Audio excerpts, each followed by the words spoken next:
Sector 22चा एवढा मोठा आमचा दवाखाना आहे पिंपरी चिंचवड महानगरपालिकेचा, त्या दवाखान्याची जर परिस्थिती बघितली माननीय महापौर साहेब, पूर्ण दवाखाना गळतोय, डिलिव्हरीच्या पेशंटच्या अंगावर पाणी पडते, वरून सांगण्यात येतं की रेड झोन असल्यामुळे ते काम करता येत नाही, अशी वाईट परिस्थिती त्या ठिकाणी करून ठेवलेली आहे. माननीय महापौर साहेब, जर या लोकांचं पुनर्वसन कुठल्या ना कुठल्या माध्यमातून जर होत असेल, या ठरावाच्या माध्यमातून होत असेल, तर ते काही चुकीचं नाही.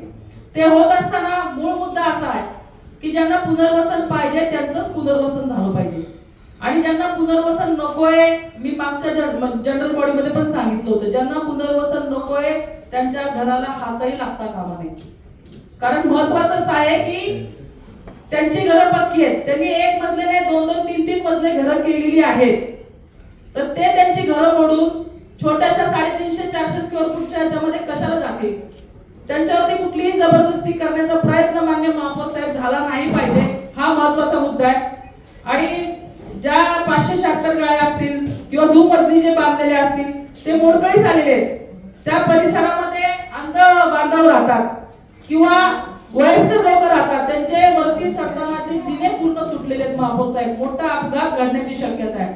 जर त्यांची तयारी असेल की आम्हाला आमचं पुनर्वसन एसआरए मध्ये करा किंवा अजून अन्यत्र कुठे करा, जर त्यांना करायचं असेल तर त्याला विशेष बाब म्हणून शासनाची परवानगी लागेल. कारण एकदा पुनर्वसन झालेल्या ठिकाणी पुन्हा पुनर्वसन होत नाही, ही वस्तुस्थिती आहे. त्यामुळे त्याची तुम्ही जर शासनाकडे तसा पाठपुरावा केला तर त्यांची होईल पुनर्वसनाची कामं. परंतु आता जे आता सांगितलं की पत्र्याच्या 2 आमच्याकडे वस्त्या आहेत, एक आहे चिकन चौकच्या शेजारी महापौर साहेब आणि एक स्मशानभूमीच्या उजव्या बाजूला. गेले अनेक वर्ष या लोकांना एसआरए मध्ये घरं मिळणार आहे म्हणून त्या पत्र्याच्या ठिकाणी नेऊन ठेवले. आताची परिस्थिती अशी आहे की गुडघ्याच्या वरती नाही कमरेपर्यंत पाणी त्यांच्या घरामध्ये पावसाचं येतं. म्हणजे साध्या पावसाचं, एवढ्या मोठ्या पुराचा पावसाचा तर काही विषयच नाही. आणि पत्र्यामध्ये जर करंट उतरला, काही हादसा घडला, त्याची जबाबदारी कोण घेणार? म्हणजे वारंवार सांगून सुद्धा या गोष्टीकडे जर दुर्लक्ष होत असेल, त्या लोकांना एसआरए साठी म्हणून तिथं पत्राशेड मध्ये ते राहतात आणि आज त्यांच्याकडे कुणीही लक्ष देत नाही. त्यांच्या सगळ्या प्रक्रिया पूर्ण झालेल्या आहेत, त्यांना हवंय एसआरए, तर त्यांची तातडीने आपण